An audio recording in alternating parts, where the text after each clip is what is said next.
রাস্তায় চাঁদাবাজি ও পুলিশি হয়রানি বন্ধ সহ ১৫ দফা দাবিতে চলছে ট্রাক কাভার্ড ভ্যান মালিক শ্রমিকদের ধর্মঘট। অচল দেশের প্রধান সমুদ্র ও স্থলবন্দর। ৮টি মন্ত্রণালয়ে আমাদের এই দাবিগুলো দেওয়া হয়েছে।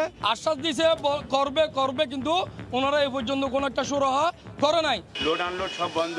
আমার বেনাপোল বন্দরে ১,০০০ ট্রাক পূর্ণ লোড করে যেতে পারছি না। আমরা চাই এটা দ্রুত এই হরতালের অবসান হোক, নিষ্পত্তি হোক, আমাদের পোর্টের কার্যক্রম শুরু হোক। সমস্যা সমাধানে স্বরাষ্ট্রমন্ত্রীর সঙ্গে চলছে বৈঠক।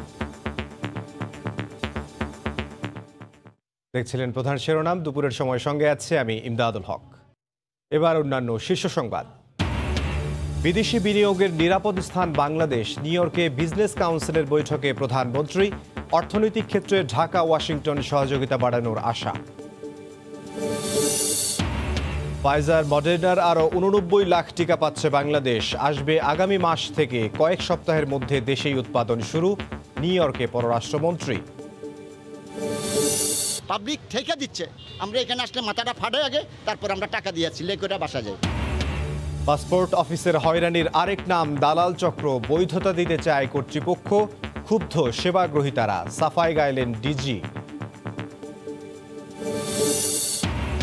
ভারতীয় সিরিয়াল দেখেই সিলেটের এটিএম বুথে ডাকাতির পরিকল্পনা। রাজধানী ও হবিগঞ্জ থেকে পেশাদার ৪ জুয়ারি আটক। লুট হওয়া ২৫ লাখের ১০ লাখ টাকা উদ্ধার। এবং কক্সবাজারে সাগর পাড়ে হচ্ছে বিশ্বমানের রেল স্টেশন। দ্রুত এগিয়ে যাচ্ছে রেললাইন বসানোর কাজ। আগামী মাসে খুলছে পায়রা সেতু। ঢাকা থেকে সরাসরি যাওয়া যাবে কুয়াকাটা।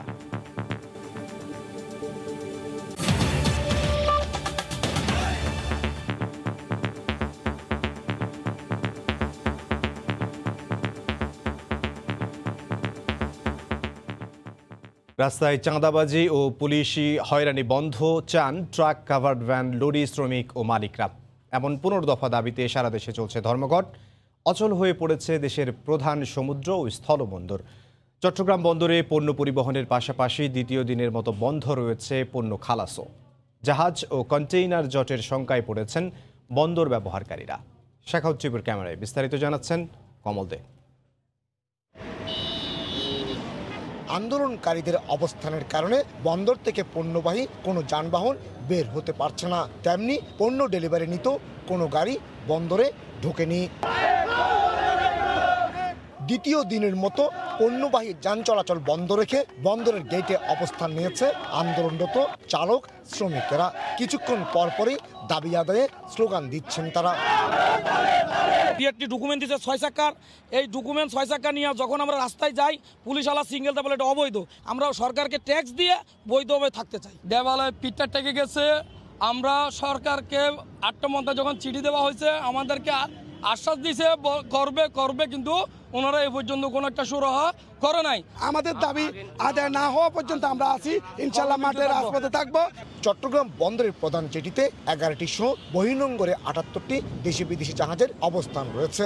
কিন্তু ধর্মঘটের কারণে গত দুদিন ধরে বন্দরের ডেলিভারি যেমন বন্ধ রয়েছে, তেমনি জাহাজ থেকেও নামছে না কোনো কন্টেইনার। এতে আমদানি রপ্তানি বাণিজ্য অনেকটা স্থবির হয়ে পড়েছে। আমরা চাই এটা দ্রুত এই হরতালের অবসান হোক, নিষ্পত্তি হোক, আমাদের পোর্টের কার্যক্রম শুরু হোক, দেশের অর্থনীতি সচল হোক। শিল্প প্রতিষ্ঠানগুলি বন্ধ হওয়ার পথে এবং বিভিন্ন খাদ্যদ্রব্য, বিভিন্ন জিনিসের মূল্য বৃদ্ধি পাবে। এবং এই যে পরিবহন সমিতির যে দাবি, ন্যায্য দাবিগুলি মেনে নেওয়ার জন্য আমি আহ্বান জানাচ্ছি। গত দুদিনে ৮,০০০-এর বেশি কন্টেইনার এবং কয়েক হাজার মেট্রিক টন পণ্য ডেলিভারির অপেক্ষায় রয়েছে। কমল দে, সময় সংবাদ, চট্টগ্রাম। ধর্মঘটের প্রভাব পড়েছে দেশের অন্যান্য স্থলবন্দর ও মোংলা সমুদ্র বন্দরেও। পণ্য নিয়ে বন্দরে পড়ে আছে শত শত ট্রাক। এতে লোকসানের মুখে পড়েছেন ব্যবসায়ীরা। জেলা প্রতিনিধিদের পাঠানো তথ্য ও ছবিতে রিপোর্ট। ঘুরছে না কোনো পণ্য পরিবহনের চাকা। সারি সারি লাইনবদ্ধ হয়ে থেমে আছে ট্রাক সহ মালবাহী গাড়ি। দেশের সর্ববৃহৎ বেনাপোল বন্দরের পরিস্থিতি এখন এমনই। বন্দরে নেই কোনো পণ্য খালাসের কার্যক্রম কিংবা শ্রমিকদের হাঁকডাক। এতে বন্দর এলাকায় ব্যাপক পণ্য জটের সৃষ্টি হয়েছে। 15 দফা দাবিতে সারা দেশে দ্বিতীয় দিনের মতো ধর্মঘট চলছে, যার প্রভাব পড়েছে এই বন্দরে। এখনো পর্যন্ত সরকারি পক্ষ থেকে আমরা কোনো সাড়া না পাওয়ায়, আমাদের দাবি না মানা পর্যন্ত আমরা রাস্তায় থাকবো। আমরা সমস্ত কর্ম থেকে আমরা বিরত থাকবো। কর্মবিরতিতে বন্দর থেকে পণ্য নিয়ে কোনো গাড়ি বের হচ্ছে না। আটকা পড়েছে জরুরি সেবায় অক্সিজেন সরবরাহের যানবাহনও। শুয়ে বসে দিন কাটছে চালক শ্রমিকদের। কার্যক্রম ব্যাহত হওয়ায় আমদানি ও রপ্তানিকারকরা যেমন চরম ক্ষতির মুখে পড়েছে, তেমনি শ্রমিকরাও কর্মহীন থেকে অসহায় হয়ে পড়ছে। এজন্য দ্রুত ধর্মঘট প্রত্যাহার চান তারা। লোড আনলোড সব বন্ধ, যানজটের কারণে এই কর্মবিরতি থাকলে আমাদের অনাহারে থাকতে হবে। 1000 ট্রাক পূর্ণ লোড করে যেতে পারছি না এই ধর্মঘটের কারণে। দেখা যাচ্ছে যে এই মালটা থাকবে না, পয়সাগুলো নষ্ট হয়ে যাবে। তো সেক্ষেত্রে অবরোধটা যত দ্রুত সম্ভব এটা উঠায় নিক। 72 ঘন্টার ডাকা ধর্মঘটের প্রভাব পড়েছে মোংলা বন্দরের শিল্পাঞ্চলেও। যেখানে দৈনিক 550 যানবাহন প্রবেশ করত, সেখানে মাত্র 30টির মতো পরিবহন চলাচল করছে। পূর্বের শিডিউল থাকায় এসব গাড়ি চলছে। বন্দরে আসে গাড়ি চালকরাও নতুন করে যোগ দিচ্ছেন কর্মবিরতিতে। বন্দর জেটিতেও কোনো কার্যক্রম চোখে পড়েনি। ড্রাইভার হেল্পারে চাঁদাবাজি করে, মেলা জায়গায় আমরা ঠিকমতো গাড়ি রাখতেও পারি না। কর্মবিরতির কারণে ব্যবসায়িকরা অনেক ক্ষতিগ্রস্ত হচ্ছে এবং পাশাপাশি আমরা যারা আছি তারাও ক্ষতিগ্রস্ত হচ্ছি। তবে উল্টো চিত্র দেখা গেছে সাতক্ষীরার ভোমরা স্থলবন্দরে। Bangladesh covered van, truck, prime mover পণ্য পরিবহনের ডাকা ধর্মঘটের প্রভাব পড়েনি এই বন্দরে। আমদানি রপ্তানি কার্যক্রম স্বাভাবিক গতিতে চলছে। তবে ধর্মঘটের প্রভাব এ বন্দরে যাতে না পড়ে, সেই উৎকণ্ঠায় রয়েছে আমদানিকারকগণের প্রতিনিধিরা। কর্মবিরতির প্রথম দিনে এ বন্দর দিয়ে 337টি ট্রাকে পণ্য আমদানি হয়েছে। একই সাথে 64টি ট্রাকে পণ্য রপ্তানি হয়েছে। আমাদের ট্রাকগুলো ধর্মঘটের আওতায় নাই, সুতরাং মাল লোড আনলোডে আশা করি কোনো অসুবিধা হবে না। নাটোরেও ঢিলেঢালাভাবে চলছে কর্মবিরতির দ্বিতীয় দিন। স্থানীয় শ্রমিকরা তাদের পরিবহনগুলো বন্ধ রাখলেও সকাল থেকে জেলার বিভিন্ন সড়কে চলতে দেখা গেছে ট্রাক ও কাভার্ড ভ্যান। লাবিব হাসান, সময় সংবাদ। এই মুহূর্তে চট্টগ্রাম বন্দরে আছেন সহকর্মী কমল দে এবং সচিবালয়ে আছেন সহকর্মী এহসান জুয়েল। সরাসরি তাদের কাছে যাব। প্রথমেই যাচ্ছি কমলের কাছে। কমল। ধন্যবাদ আমদাদ।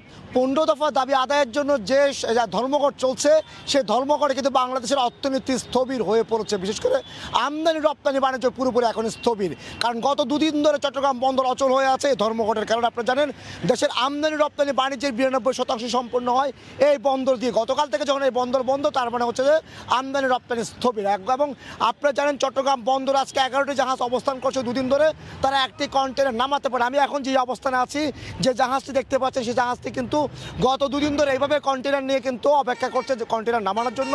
যেহেতু হুক পয়েন্টে কোনো লরি যাচ্ছে না, সে কারণে জাহাজ থেকে কোনো কন্টেনার নামছে না।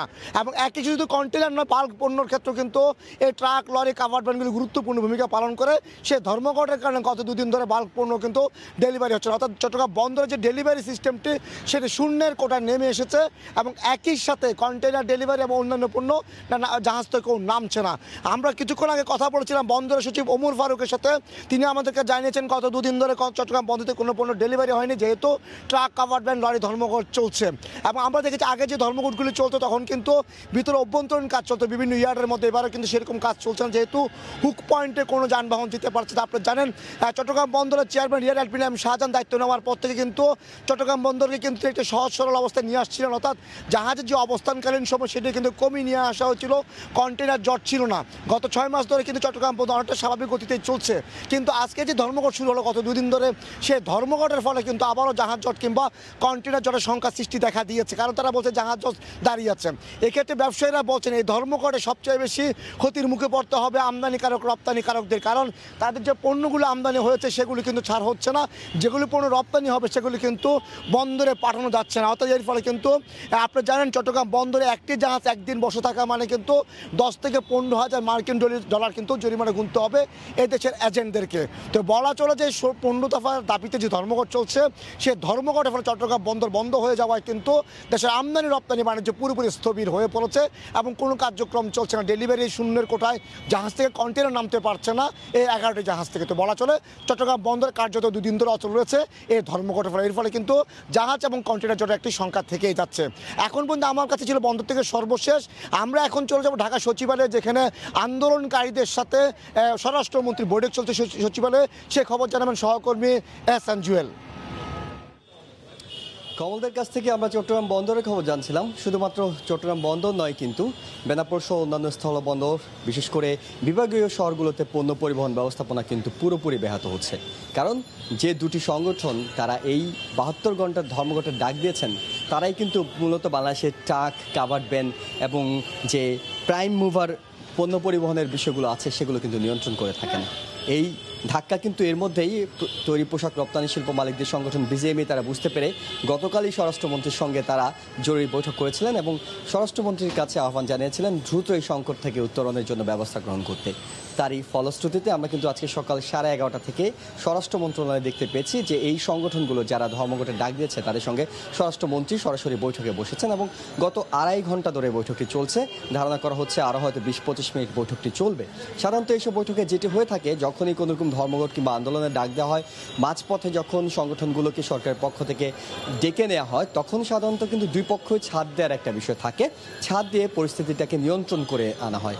অর্থাৎ যে দাবিগুলো 15 দফা দাবির কথা বলা হচ্ছে, যেটি শুনছিলেন যে এর আগে কমলদের কাছে, সেই দাবিগুলো কিছু কিছু মেনে নেওয়া হয় এবং তারাও কিন্তু দাবিগুলো সরকারের পক্ষ থেকে মেনে নেওয়ার আশ্বাসের প্রেক্ষিতে ধর্মঘটটি সাধারণত স্থগিত করে থাকেন। কারণ আমরা দেখেছি এই দাবিগুলো কিন্তু তারা দীর্ঘদিন ধরে জানাচ্ছিলেন এবং এর আগেও সরকারের পক্ষ থেকে আশ্বাস দেওয়া হয়েছিল যে ব্যবস্থা নেওয়া হবে। পরবর্তীতে তারা বলছিলেন, যখন এই বৈঠকে ঢোকার আগে শ্রমিক নেতারা কিংবা মালিক সমিতির নেতারা আমাদের জানাচ্ছিলেন যে যেহেতু এই ধরনের বৈঠকের আশ্বাস তারা পেয়েছিলেন কিন্তু সেটি বাস্তবায়ন হয়নি, তাই তারা আসলে ধর্মঘটে যেতে বাধ্য হয়েছেন।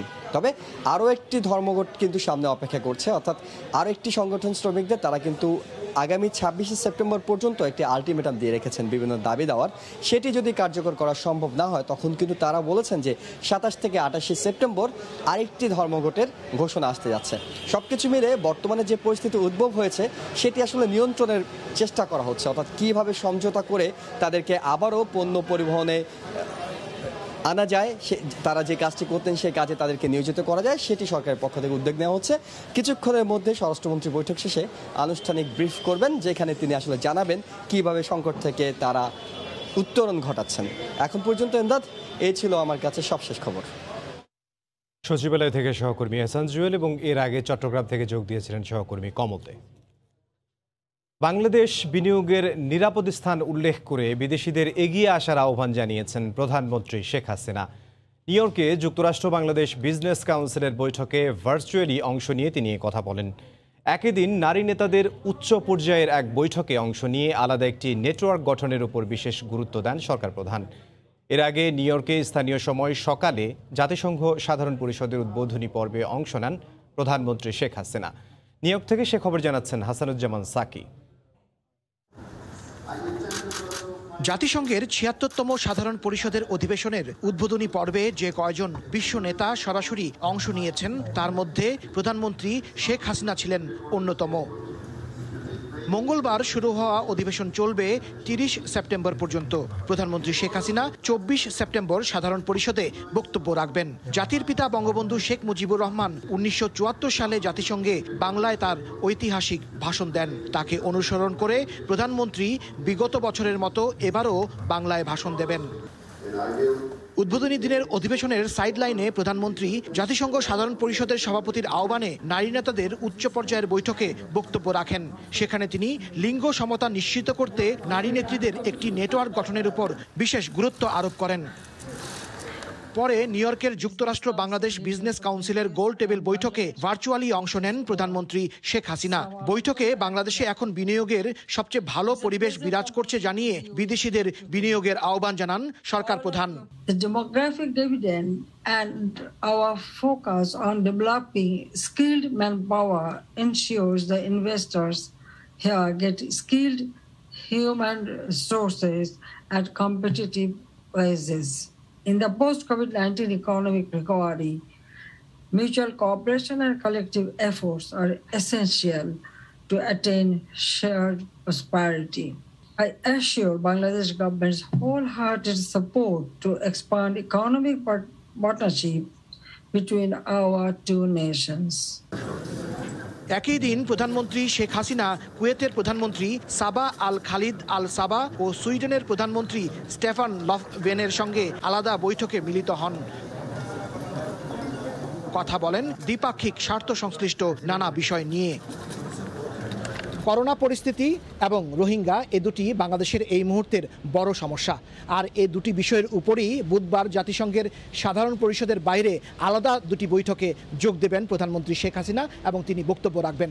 কোভিড-19 শীর্ষক গ্লোবাল সামিটের আয়োজক মার্কিন প্রেসিডেন্টের দফতর হোয়াইট হাউস। আর রোহিঙ্গা সংকট নিয়ে বৈঠকটির আয়োজন করেছে European Union council. Hasanuzzaman Saki, Somoy Sangbad, প্রধানমন্ত্রী শেখ হাসিনার আবাসস্থল New York, Lotte Palace hotel, Manhattan, New York. Pfizer মডার্নার আরও 89 লাখ টিকার বরাদ্দ পেয়েছে বাংলাদেশ। এসব টিকা আগামী মাস থেকে দেশে আসতে শুরু করবে। নিউ ইয়র্কে এক সংবাদ সম্মেলনে এমন আশার কথা জানিয়ে পররাষ্ট্রমন্ত্রী ও প্রতিমন্ত্রী বলেন, আগামীতে দেশে টিকার কোনো সংকট হবে না। বাংলাদেশকে কোভিড টিকা সহযোগিতার ক্ষেত্রে এগিয়ে থাকা দেশগুলোর তালিকায় যুক্তরাষ্ট্র। কোভ্যাক্সের মাধ্যমে এখন পর্যন্ত উপহার হিসেবে বাংলাদেশে 55 লাখ মডার্নার টিকা পাঠিয়েছে দেশটি। তবে টিকা সহযোগিতার এই ক্ষেত্র আরও বাড়াতে যাচ্ছে মার্কিন প্রশাসন। জাতিসংঘ সাধারণ পরিষদের অধিবেশন উপলক্ষে বর্তমানে প্রধানমন্ত্রীর সঙ্গে যুক্তরাষ্ট্র সফরে থাকা পররাষ্ট্রমন্ত্রী ও প্রতিমন্ত্রী এমন আশার কথাই জানালেন। নিউ ইয়র্কে এক সংবাদ সম্মেলনে পররাষ্ট্রমন্ত্রী জানান, চলতি বছরের মধ্যে আরও 71 লাখ টিকা পাঠাতে যাচ্ছে যুক্তরাষ্ট্র, যা আসা শুরু হবে আগামী মাস থেকে। মার্কিন যুক্তরাষ্ট্র আমাদেরকে আরও 71 লক্ষ ভ্যাকসিন দেবে এবং সেটি এবছরের লাস্ট কোয়ার্টার বলতে তো বোঝায় ডিসেম্বর, নভেম্বর এবং অক্টোবর, মানে আগামী মাস থেকে সেটা ডেলিভারি শুরু। কোভ্যাক্সের আওতায় আমরা 18 লক্ষ ভ্যাকসিন পাবো সামনের মাসে এবং এটা কন্টিনিউ করবে। দেশে এখন পর্যন্ত টিকার আওতায় এসেছেন 2.32 লাখ মানুষ। তবে এরই মধ্যে 24 কোটি টিকার জোগাড় নিশ্চিত হয়েছে জানিয়ে পররাষ্ট্রমন্ত্রী বলেন, আগামীতে টিকার কোনো সংকট হবে না। 24.50 কোটি মতো ভ্যাকসিন লাগবে, আমরা তার লাইন আপ করে ফেলেছি। তাছাড়া আমরা লোকাল প্রোডাকশনে, কো-প্রোডাকশনে যাচ্ছি। এটা আমরা এগ্রিমেন্ট সই হয়ে গেছে এবং কয়েক সপ্তাহের মধ্যে এটা প্রোডাকশন শুরু হবে। আমাদের এখন ভ্যাকসিনের অত বড় সমস্যা। যুক্তরাষ্ট্রের বাইরেও বিভিন্ন সময় ভারত, চীন, জাপান থেকে উপহারের টিকা পেয়েছে বাংলাদেশ, যার বড় একটি অংশই এসেছে কোভ্যাক্সের আওতায়। ফারুক ভূঁইয়া, রবিন, সময় সংবাদ, ঢাকা। চট্টগ্রামে 2 ডোজ করোনা ভ্যাকসিন নেয়াদের দেহে 99% বেশি রোগ প্রতিরোধ ক্ষমতা তৈরি হয়েছে। আর যারা শুধু প্রথম ডোজ নিয়েছেন তাদের মধ্যে 62% শরীরে মিলেছে অ্যান্টিবডি। গত 6 মাস ধরে টানা গবেষণা চালিয়ে এই তথ্য নিশ্চিত করেছেন একদল চিকিৎসক ও গবেষক। বিস্তারিত জানাচ্ছেন কমল দে। চলতি বছরের মার্চ মাস থেকে এক গবেষণায় দেখা গেছে 2 ডোজ ভ্যাকসিন গ্রহণকারী 231 জনের মধ্যে 99.13% শরীরে অ্যান্টিবডি তৈরি হয়েছে। তার বিপরীতে প্রথম ডোজ নেওয়া 223 জনের মধ্যে 62.33% শরীরে তৈরি হয়েছে অ্যান্টিবডি। যারা প্রথম ডোজ নিয়েছেন তাদের মধ্যে 3 গুণ বেশি অ্যান্টিবডির পরিমাণ আছে, আর যারা দ্বিতীয় ডোজ নিয়েছেন তাদের মধ্যে 5 গুণ বেশি অ্যান্টিবডির পরিমাণ আছে। গবেষণায় তথ্য দেওয়া 292 জন কোনো ভ্যাকসিন গ্রহণ করেননি। এদের মধ্যে পোশাক শ্রমিক ও পরিচ্ছন্নতা কর্মীর সংখ্যা ছিল তুলনামূলক বেশি। এদের 50% শরীরেও অ্যান্টিবডি পাওয়া গেছে। তবে ভ্যাকসিন গ্রহণকারীদের তুলনায় তাদের অ্যান্টিবডির কার্যকারিতা অনেকটা কম। 6 মাস পর্যন্ত আমরা দেখলাম যে এই পরিমাণ কমেছে, সেটা কিন্তু আমাদের কোভিডের সুরক্ষা দেওয়ার মতো অবস্থায় আছে। গবেষণায় দেখা গেছে প্রথম ডোজ গ্রহণের প্রথম মাসে গড়ে অ্যান্টিবডির পরিমাণ 175 ডিউ মিলিলিটার থাকলেও দ্বিতীয় মাসে তা 25% কমে যায়। কিন্তু দ্বিতীয় ডোজ গ্রহণের 2 মাসের মধ্যে তা 324 ডিউ মিলিলিটারে এসে দাঁড়ায়। প্রতি মাসে কিছুটা কমলো, ষষ্ঠ মাসে হ্রাসের হার 3% এসে দাঁড়ায়। অর্থাৎ 2 ডোজ গ্রহণের 6 মাস পর্যন্ত অ্যান্টিবডি পুরোপুরি অক্ষুণ্ণ থাকছে। টিকা নিলে রোগ প্রতিরোধ ক্ষমতা সর্বোচ্চ 100%-এর কাছাকাছি চলে যাচ্ছে, এটা একটা বিষয়। আর অসম্পূর্ণ টিকা দিলে আমরা পুরোপুরি প্রতিরোধ ক্ষমতা তৈরি হয় না। পেশাগত দিক থেকে চিকিৎসক, নার্স এবং রোগীর অ্যাটেন্ডেন্টদের মধ্যে অ্যান্টিবডি তৈরির হার বেশি ছিল। কমল দে, সময় সংবাদ, চট্টগ্রাম।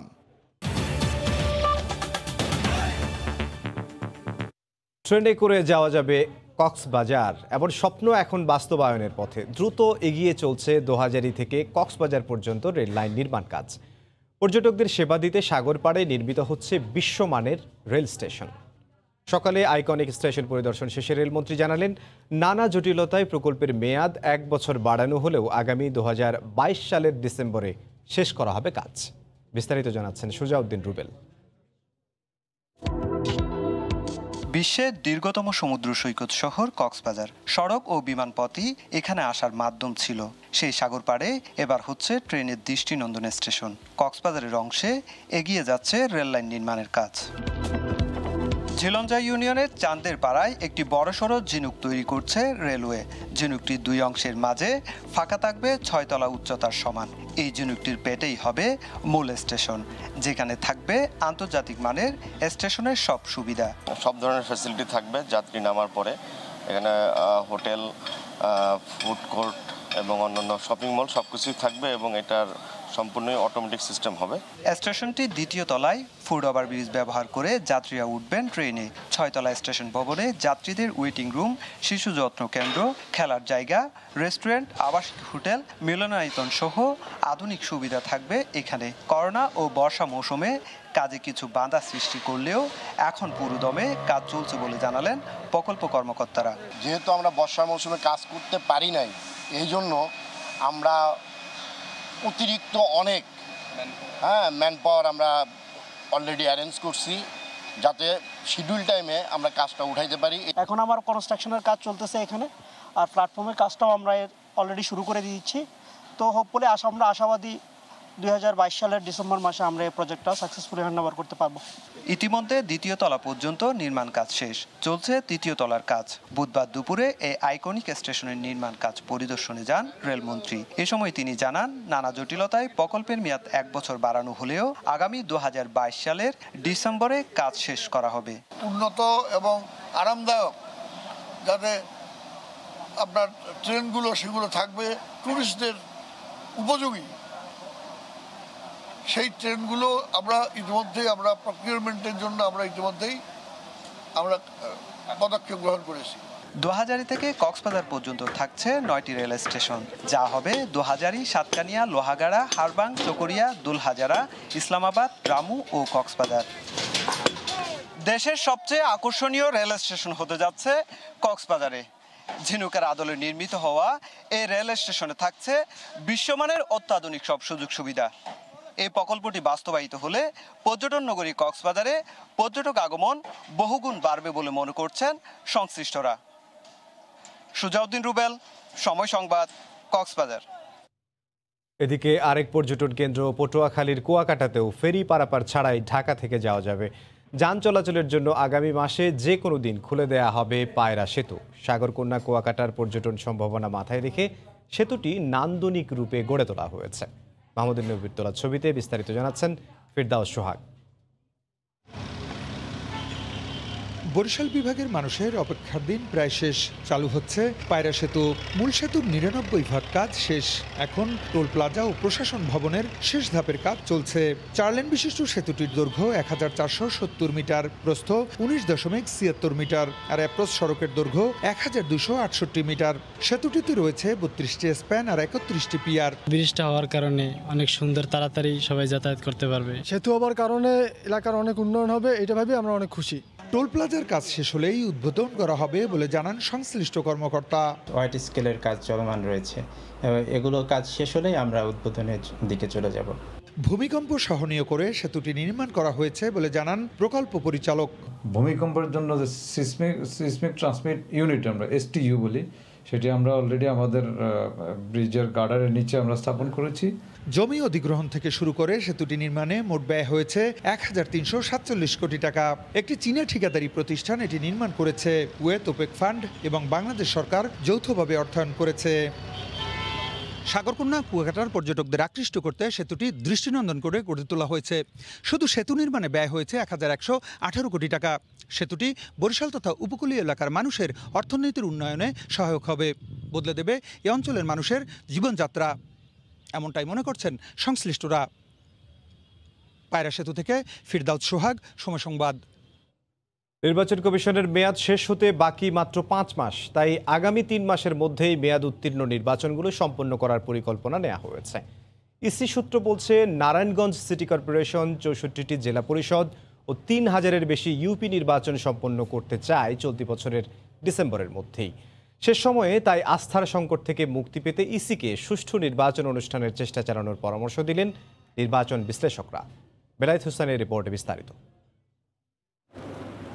নানা আলোচনা সমালোচনা, আস্থা অনাস্থার লড়াইয়ে 5 বছর পার হতে চলল বর্তমান নির্বাচন কমিশনের।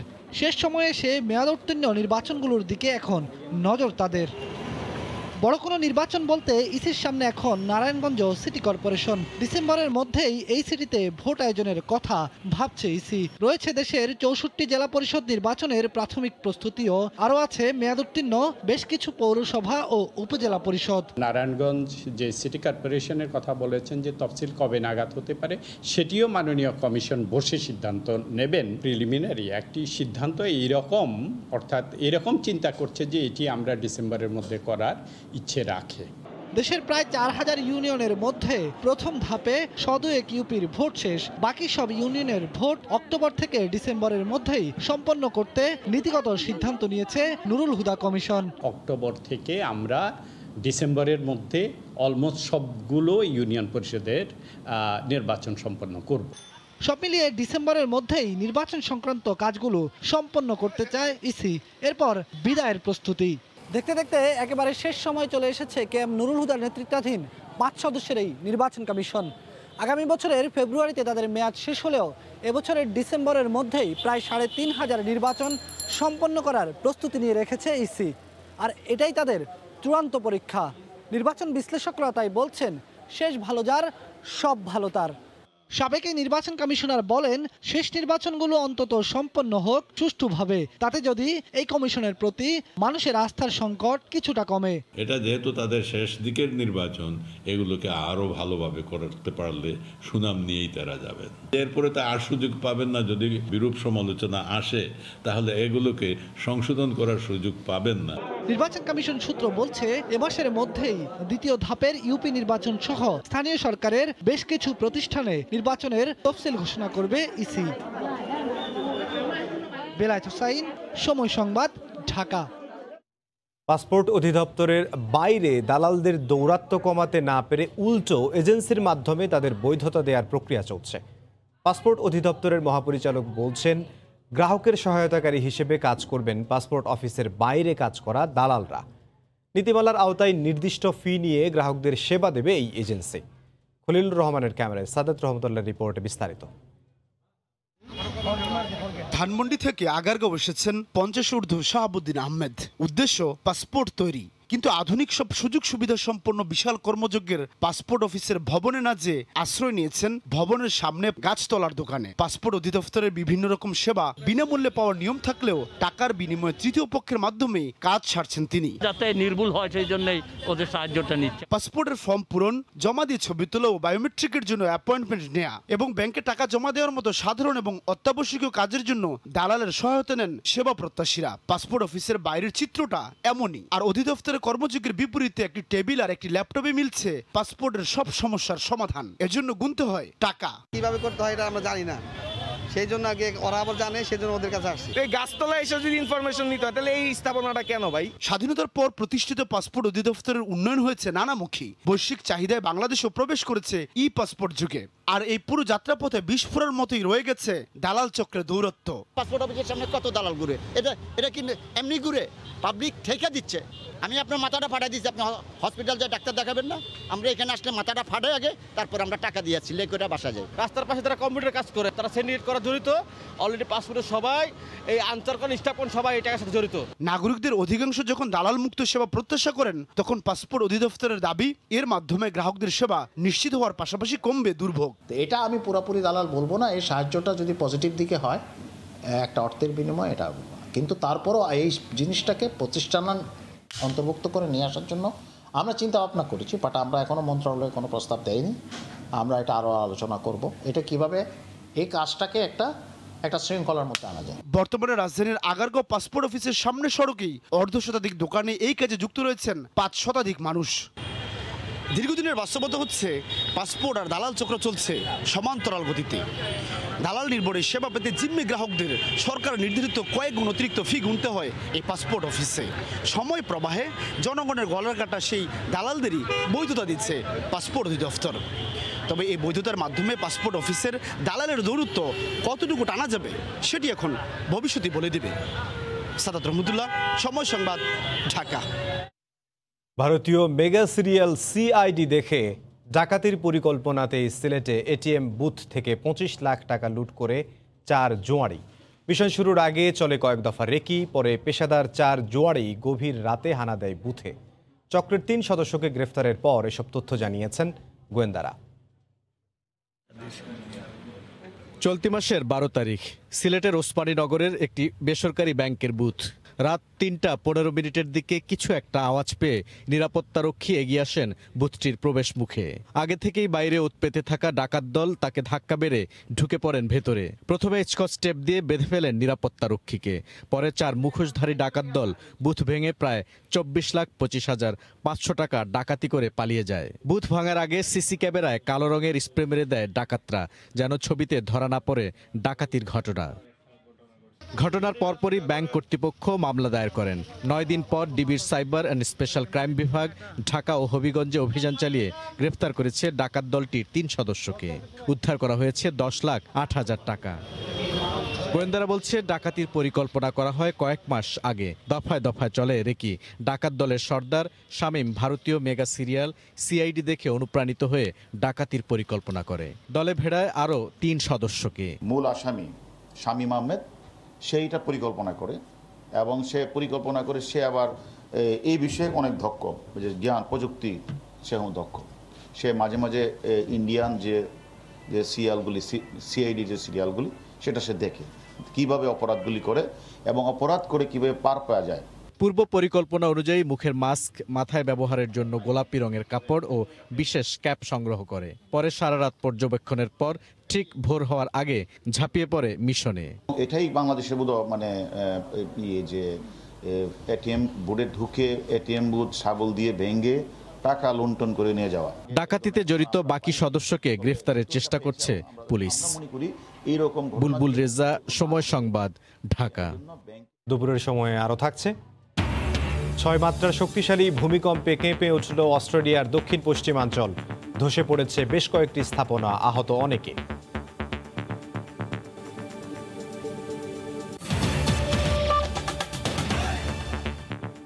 নারায়ণগঞ্জে শীতলক্ষ্যা নদীর পশ্চিম তীরে উচ্ছেদ অভিযান শুরু করেছে বিআইডব্লিউটিএ। গুনিয়ে দেওয়া হয়েছে 2টি পাটকল গুদাম। এই মুহূর্তে সেখানে আছেন সহকর্মী শওকত আলী সৈকত। সরাসরি যাব তার কাছে। সৈকত।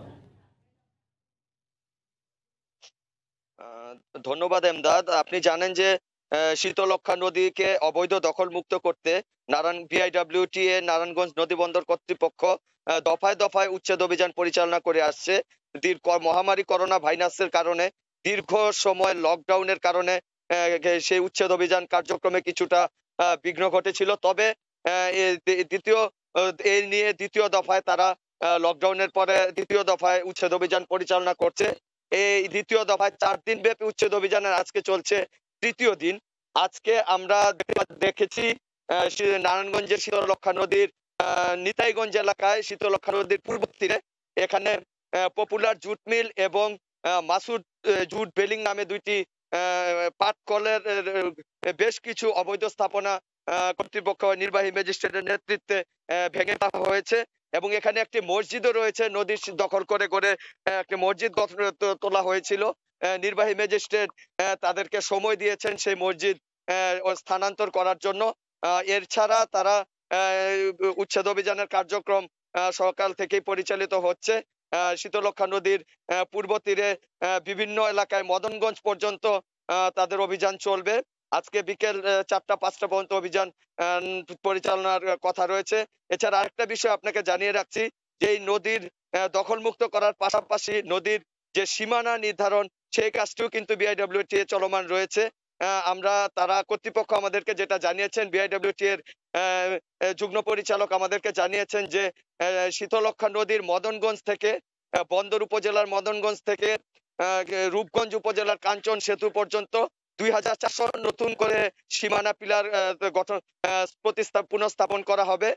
এগুলো সিএস রেকর্ড অনুযায়ী সীমানা পিলার বসানোর কাজ চলছে। ইতিমধ্যে 760টি পিলার তারা পুনঃস্থাপন করেছেন এবং এক একটি পিলার 10 ফিট উঁচুতে, 10 ফিট পর্যন্ত দৈর্ঘ্য এবং 5 ফিট বাই 5 ফিট প্রস্থ। তো এমদাদ উচ্ছেদ অভিযানের কার্যক্রম চলছে। পরবর্তীতে আরো সর্বশেষ পরিস্থিতি আমি আপনাকে জানিয়ে দেব। এই ছিল আমার কাছে নারায়ণগঞ্জে শীতলক্ষ্যা নদীর উচ্ছেদ অভিযানের সবশেষ খবর। নারায়ণগঞ্জ থেকে সহকর্মী শওকত আলী সৈকত। আধুনিক প্রশিক্ষণের মাধ্যমে সেনা সদস্যদের চ্যালেঞ্জ মোকাবিলার আহ্বান জানিয়েছেন সেনাপ্রধান জেনারেল এস.এম. শফিউদ্দিন আহমেদ। সকালে বগুড়ার মাঝিড়া সেনানিবাসে প্যারেড গ্রাউন্ডে আয়োজিত অনুষ্ঠানে একথা বলেন সেনাপ্রধান। এর আগে বগুড়া সেনানিবাসে বাংলাদেশ সেনাবাহিনীর সাঁজোয়া কোরের 8ম কর্নেল কমান্ড্যান্ট হিসেবে আনুষ্ঠানিকভাবে দায়িত্ব গ্রহণ করেন সেনাবাহিনী প্রধান জেনারেল এস.এম. শফিউদ্দিন আহমেদ। অভিষেক অনুষ্ঠানে সাঁজোয়া কোরের জ্যেষ্ঠতম অধিনায়ক এবং মাস্টার ওয়ারেন্ট অফিসার সেনাপ্রধানকে কর্নেল র্যাঙ্ক ব্যাচ পরিয়ে দেন। এ সময় তাকে গার্ড অব অনারও দেয়া হয়। কর্নেল কমান্ডার হিসেবে দায়িত্বপ্রাপ্ত হয় আমি আবারও বলছি, আমি খুবই আনন্দিত এবং গর্বিত। আমার উপর অর্পিত এই পবিত্র দায়িত্ব পালনকালে কোরের জন্য কল্যাণকর যে কোনো পদক্ষেপ গ্রহণে আমি সর্বদা সচেষ্ট থাকব এবং সেই সাথে কোরের অগ্রযাত্রাকে বেগবান ও আধুনিকায়নে আপনাদের সকলের সহযোগিতা কামনা করছি। দেশে বিদেশি বিনিয়োগ বাড়ানোর লক্ষ্যে বিশ্বের নানা দেশ ও শহরে ধারাবাহিক রোড শোর অংশ হিসেবে সুইজারল্যান্ডের জুরিখে পর এবার জেনেভায় রোড শো অনুষ্ঠিত হতে যাচ্ছে। সংশ্লিষ্টদের প্রত্যাশা এখান থেকেও বিপুল পরিমাণ বিদেশি বিনিয়োগের সম্ভাবনা তৈরি হবে। জেনেভা থেকে বিস্তারিত জানিয়েছেন সহকর্মী লুৎফুর রহমান বাবু। দেশে বিদেশি বিনিয়োগ বাড়ানোর লক্ষ্যে ইউরোপের শক্তিশালী দেশ সুইজারল্যান্ডের জুরিকের পর এবার জেনেভায়ও রোড শো করছে Bangladesh securities and exchange commission BSCC. Investor summit Bangladesh capital market শিরোনামের এই রোড শোতেও দেশের অর্থনীতির বর্তমান পরিস্থিতি, শেয়ার বাজার সহ সার্বিক উন্নয়ন কর্মকাণ্ডের চিত্র তুলে ধরবেন সংশ্লিষ্টরা। এখানেও দেশি বিদেশি উদ্যোক্তাদের পাশাপাশি প্রবাসী বাংলাদেশি ব্যবসায়ী নেতারা অংশগ্রহণ করবেন বলে জানা গেছে। সেই সাথে বিভিন্ন প্রাতিষ্ঠানিক ও ব্যক্তি বিনিয়োগকারীরাও অংশগ্রহণ করবেন। এই রোড শোতেও শেয়ার বাজারে বিনিয়োগে আগ্রহী করতে বিশেষ কিছু প্রদর্শনীর ব্যবস্থা করা হবে বলে জানা গেছে। বিশেষ করে প্রবাসী বাংলাদেশিরা সহজে কিভাবে সরাসরি শেয়ার বাজারে বিনিয়োগ করতে পারেন তার কর্মকৌশল নিয়ে আলোচনা করা হবে। দেশের শেয়ার বাজারে বিনিয়োগের উপযুক্ত স্থান হিসাবে চিহ্নিত করতে বিশ্বের বিভিন্ন দেশ ও শহরে রোড শো করে যাচ্ছে Bangladesh securities and exchange commission, যার ধারাবাহিকতায় সুইজারল্যান্ডের জেনেভায়ও অনুষ্ঠিত হচ্ছে এই রোড শো। সংশ্লিষ্টরা প্রত্যাশা করছেন বিপুল পরিমাণ বিদেশি বিনিয়োগ আসবে এখান থেকেও। সুইজারল্যান্ডের জেনেভা থেকে মোহাম্মদ লুৎফুর রহমান বাবু, সময় সংবাদ।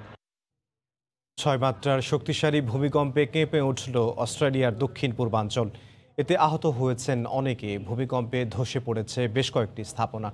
সিডনি থেকে বিস্তারিত জানাচ্ছেন সহকর্মী এস.এম. আমিনুল রুবেল। সঙ্গে সঙ্গে রাস্তায় নেমে আসেন মেলবোর্ন শহরের বাসিন্দারা। নিরাপদ আশ্রয়ে ছুটতে থাকেন দিকবিদিক।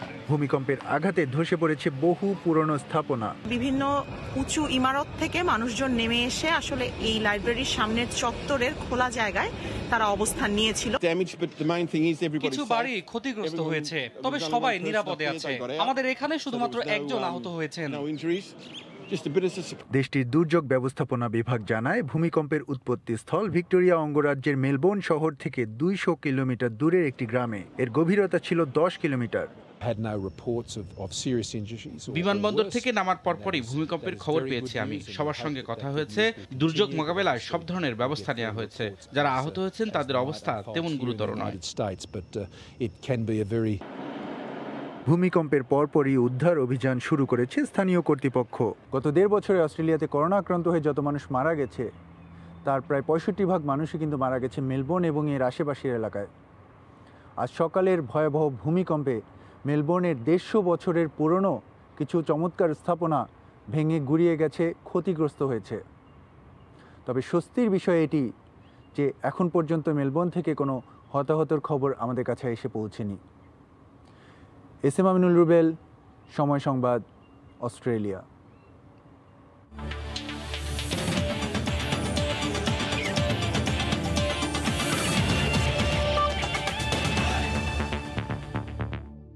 সাফ চ্যাম্পিয়নশিপের খবর।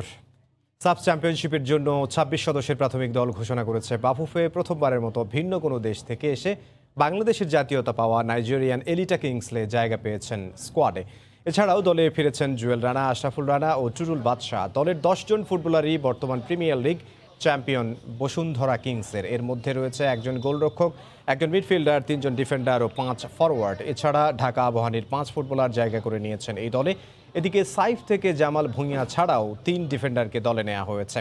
এছাড়া চট্টগ্রাম আবাহনী, শেখ জামাল, মোহামেডান, মুক্তিযোদ্ধা, শেখ রাসেল ও উত্তর বারিধারার ফুটবলাররাও সুযোগ পেয়েছেন দলে।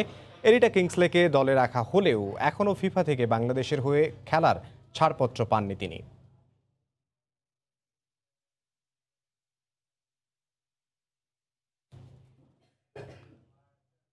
দুপুরের সময়ের শীর্ষ সংবাদ জানিয়ে দিচ্ছি আরও একবার।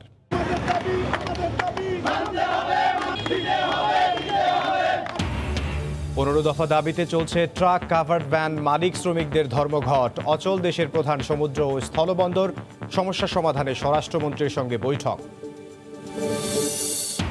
বিদেশি বিনিয়োগের নিরাপদ স্থান বাংলাদেশ, নিউ ইয়র্কে বিজনেস কাউন্সিলের বৈঠকে প্রধানমন্ত্রী। অর্থনৈতিক ক্ষেত্রে ঢাকা ওয়াশিংটন সহযোগিতা বাড়ানোর আশা। এবং কক্সবাজারে সাগর পাড়ে হচ্ছে বিশ্বমানের রেল স্টেশন, দ্রুত এগিয়ে যাচ্ছে রেল লাইন বসানোর কাজ।